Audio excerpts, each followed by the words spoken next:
Dennis Wilder, I feel that this is a full circle moment because you graduated from Georgetown, you teach at Georgetown, and you're here in Hong Kong because Georgetown is leading this special multi-university initiative with the China-United States Exchange Foundation to bring students into the world. How important is that? Student exchanges, but also people-to-people contacts?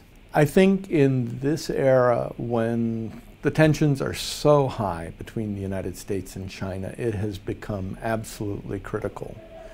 If you look, there are only about 700 American students today who study in China. An equal number of American students actually study in Hong Kong today, which tells you something. But the number of contacts have just dropped dramatically first with COVID and now in the post-COVID period. So what we're doing is to try and get a new generation of Americans out into the world, get them with Chinese students.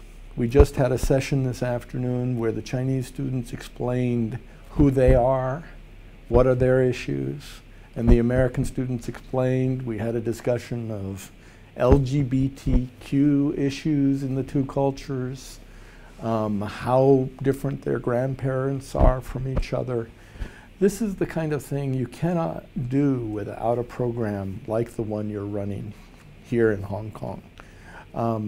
It gives people a feel for the other culture.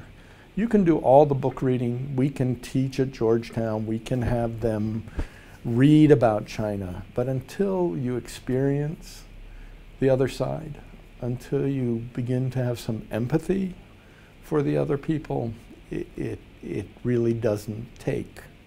And that's what we're trying to do. Do you think, though, that in this tough environment, the people-to-people connections that you just spoke of are sustainable and will be allowed to flow freely once again? I think that people are people, and that once they connect, they don't want to disconnect. So for example, my own case, I came here to the Chinese University of Hong Kong when I was 20 years old and went to the Yale in China program.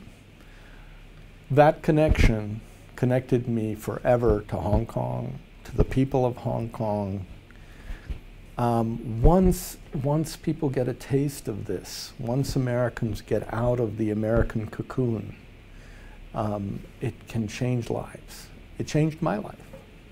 You just spoke there of the American cocoon, and people do talk about the world and America's image and how America and Americans can be American centric.